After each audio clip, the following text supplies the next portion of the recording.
All right, Chapter 6, Areas in Between Two Curves. Chapter 6 is going to be a very short chapter. It would be in any first-year calculus course, but we're going to be doing areas in between two curves and also a volume of revolution. So kind of like a 3D volume of revolution, like a vase or something like that, or like a donut or a torus. Okay, so first off, let's just do the area in between curves. What we did before is we did the area under a curve, right? So if we consider the area in between two curves, this one's a parabola and this one's a line on the interval from 0 to 2. Okay, so if it doesn't tell you, I'm assuming that's the x interval from 0 to 2. Okay, so from 0 to 2, this just becomes a diagonal line, right? But what about this one? It's a parabola, it's up 1. Okay, so if this is 1, 2, right? At 2 squared, this is going to become 1, 2, 3, 4, 5. Okay, so 1, 2, 3, 4, 5. There's 5. So I know that this is a parabola. It starts at 0, 0. Or sorry, 0 up 1, right? When the x value is 1, 1 squared plus 1 is 2. So it goes to 2, and then 2 squared is going to be 5. So there's my parabola. It's going to be a curve like this, right? And I want the area in between that thing, and y is equal to x. Y is equal to x is this diagonal line, 0, 0, 1, 1, 2, 2, right? So we're talking about this region here. This is the area we're looking for. Okay, so it's a weird kind of shape. The diagonal, this makes it a flat bottom, but it's also got a curved top. So here's what we're going to do. We're going to look at the two parts of this. 1, 2, 3, 4, 5. Right? So this was the curved part, right? If we do the integral, we're going to get the area all the way down to the x-axis. And I'm going to subtract the straight line part. 1, 2, 3, 4, 5. 1, 2. So really, this is the area underneath the line. This is the area underneath the parabola. So if I do this one, this big area minus this part, I'm going to get this. And I can kind of see it because there it is. See, this is the part that was subtracted. That's all this is. So the area in between is just the difference in two areas. So it's the difference in two areas. So in other words, it's one integral minus another integral. But seeing as we have the additivity of integrals, I can do this. The area, well, from 0 to 2, I'm going to call it from A to B, basically from left to right, of the top curve, or line, or whatever it is, minus the bottom curve. Well, actually what I should be saying, and then I did this from left to right, so that would be dx, because I'm going from 0 to 2. So I'm assuming this one's going to go from 0 to 2. If you go from left to right, that would be dx. Really, I should say the top function minus the bottom function. It's one integral minus another one. That's it. That's the entire concept of today's lesson. So let's say we have this one. So find the area in between this one. This is a parabola, and this one's a line, right? Okay, so on what interval? It didn't tell us. So I need to figure out where do they intersect. So in other words, where is this function equal to that function? So in other words, i.e., that is, where is x squared minus 4x equal to x minus 4? Well, subtract off x from both sides. X squared minus 5x, add on 4 to plus 4 is equal to 0. Guess what? This is an easy one to factor. X minus 1, x minus 4. Remember, this is an equation equal to 0. It still has to equal 0. And because it's equal to 0, I can use my 0 property, which says either x is equal to positive 1 or x is equal to positive 4. So in other words, those are my two x values of the intersection points. So in other words, they intersect at the x value of 1, 1, 2, 3, 4, right? When the x value is 1, what is the y value? I don't know. It's going to be the same for either one of them, right? Because they should be equal. So let's just plug it in. 1 minus 4, which is, the y value is negative 3. And what about 4? 4 minus 4, which is 0. So in other words, let's graph this thing.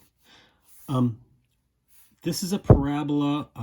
I don't really know what it looks like if I had to complete the square, but I do know that if I factor this thing, x bracket x minus 4, it hits at 0 and 4. And it's a positive parabola. So I know that, yeah, this is going to be a parabola like something like this. Well, guess what? This is a regular stretch, 1. So in other words, if this is 1, 2, it's going to be 1, 2, 3, 4. So I know it's going to be a parabola like this. Now, if you're not sure, you can also graph that, right? You have a graphing calculator, plug it in. What about this? X minus 4. So this is a diagonal line. Slope is 1, down 4. So down here, and it goes up 1 over 1, up 1 over 1, up 1 over 1, up 1 over... Oh, there it is. There's my line. So what's the area in between? We're talking about this area in between. Now, how do I know? Well, because that's a finite area. It's not infinitely big. If you're talking about over here to the left, well, these two get further and further apart. That would be an infinite area, right? That's pointless. Same thing here. If I look at this area, these are going to diverge. They're going to get further and further apart. That's an infinite area. So I want this area. So now that I figured out that the x value is from 1 to 4, right? X value from 1 to 4. So here's what I can do. I can do the area is the integral from 1 to 4, the top function minus the bottom function. What's the top function? Well, the one on top here is the line. So it's x minus 4. Subtract the bottom function, which is x squared minus 4. Okay, so subtract x squared minus 4x dx. So what is this? Well, we could do the antiderivative and all that, but you know what? We've already done that in all those chapters. All I really care about is what is the integral. So you know what? I'm going to cheat. I'm just going to plug it into my calculator. The first function is what? X minus 4. X minus 4.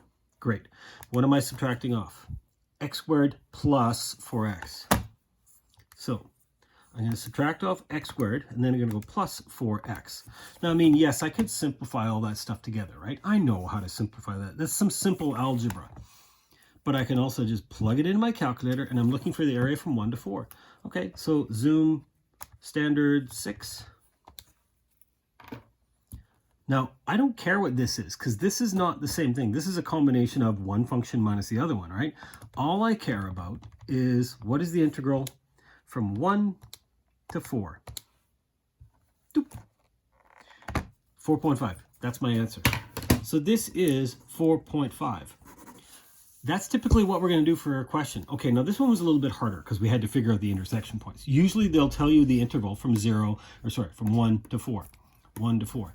So basically set it up as one function minus another function, plug it into your calculator, get the answer. All of these are going to be definite integrals because we have to have a defined interval. So yes, the region is underneath the x-axis, right? Oh yeah, this is a negative area. No, but because we are looking for a difference in areas, right? If you said, what's the difference in areas, the difference in ages, it's always considered to be positive, okay? So for that reason, I don't care that the area is underneath. I'm still going to consider this to be positive because it's a difference. It's the area in between. Okay. So let's say you have two different regions. Okay, let's do some weird integral here, right? So this is going to be g of x. And then if I got something else that goes, let's say this is -2, and it goes to +2. Great graph. Okay, so, and let's say here is where they cross. Okay, so I got something that does this. Right, and I'm looking for this area. And let's say we go to here. This is the region I'm looking for. So this is F. Sometimes G is above, sometimes F is above. Depends, because in this interval from here to here, F is the above function, right? And then G is underneath. But here it switches. G is above and F's below. So let's say this is 1. So I could do this as two different integrals. So, and I kind of have to. So the area is going to be, let's say from -2 to 1, -2 to +1. The top function, which is f, minus the bottom function, g of x, d of x. Okay, so that's this first region. Now the second one, now the g is on top and the f's below, plus the integral from 1 to 2, g of x minus f of x. Okay, so notice it switches, depends upon which one's on top. Now, here's the thing. What if you got this backwards? Remember, if you got it backwards, you're just going to get the exact same thing, but negative. If you end up getting a negative area, and it's supposed to be the difference in areas, right? Or the area in between, just means you got it backwards. So you know what? If I did this whole thing wrong and I got an answer of negative 4.5 instead, I said, oh, I think I had these two switched. And you know what? Instead of redoing it, you could just say, oh, you know, let's switch this. Or I know I could do this. The area from -2 to +2, the whole thing. One function minus the other one, and I don't care if it's positive or negative. Absolute value. F of x minus g of x. Or hang on, should I do g of x minus f of x? Does it matter? It doesn't matter which one's on top, because the absolute value is always going to be positive no matter what. So if you're looking for something where you know that they could switch, I could simply do this. If I was to do this on my calculator, it's going to give me this area, and then it's going to tell me this one is a negative, and I would switch that. But if you simply do the absolute value, you always get the absolute value, and it's always going to be positive. Okay, so the first part of the assignment, page 409, questions 1 through 9, odds, and 15 to 21's odds. Typically, we set up the integral, and then, yeah, so set up the integral, plug it into your calculator. We're not actually going to do the antiderivative of these things because sometimes they're almost impossible to do. I'm looking for an answer. I know I'm going to be plugging them into my calculator. So that's the first part. Now the second part is going to be a little bit different. The first part, these are all dx. We're all integrating from left to right. Look at this one. How about this? Let's say this is a sideways parabola. Okay, let's say it's, 4 to the right. And I'm going to say it's down 1, minus 1. So it's a sideways parabola. So instead of y equals x squared, a sideways parabola would actually be x equals y squared, right? That's a sideways parabola. But it's not facing to the right, it's backwards. So it's negative y squared because it's going in the negative direction. Oh, and the y value, it's been moved down 1. So it's actually negative y plus 1 squared. And the x has been moved 4 to the right, so it's actually x minus 4. That's the equation of this thing. Okay, that's kind of weird. But if you're going to be doing it as a function of y, this would be easier. But that's really what this thing is. This is two different square root functions, the top one and the bottom. It's a plus and a minus square root. If I wanted to know this as a function of y, here's what I'd need to do. Sorry, as a function of x. Let's do this as a function of x. If I was to solve for y equals, I know this negative is going to become negative, bracket x minus 4, y plus 1 squared, and then I'm going to do the square root. I'm going to do plus or minus, and I'm going to move over the 1. So here we go. I get the top function, which is y is equal to negative 1 plus the square root of negative x minus 4. So I'm going to say that's negative x plus 4. That's the top one. Here's the bottom one. Y is equal to negative 1 minus the square root of negative x plus 4. So this is the top function, right? Because you see it kind of goes down the center. There's the top function. There's the bottom function. So the top one is going to be this function minus this function. Okay, so the area is from 0 to 4. Yikes, this is going to be ugly. The top function, which is minus 1 plus the square root of negative x plus 4, subtract the bottom function, bracket, negative 1 minus square root of negative x plus 4 dx. Okay, top function minus bottom function. And yes, I know I can see a whole bunch of stuff kind of canceling. That makes it plus, plus, plus. It doesn't switch this. This is still square root. And okay, but it might be way easier to express this thing as a function of y. Well, and then instead of integrating from left to right, integrate with respect to the y-axis. What do you mean? Instead of going from left to right, from 0 to 4, right? If this was a regular parabola, 1, 1, 2, 4, I know that this is going to be positive 1, and this is going to be 1, 1, 2, 4. I guess 1, this is going to be minus 3. Okay, so instead of integrating from left to right, what if I go from bottom to top along the y-axis, not along the x-axis? So in other words, if everything was written as a function of y, then I would integrate from negative 3 to positive 1 dy. So in other words, this ugly weird thing that we started here, instead of expressing it as a function of y is equal to, which is going to make it really ugly, right?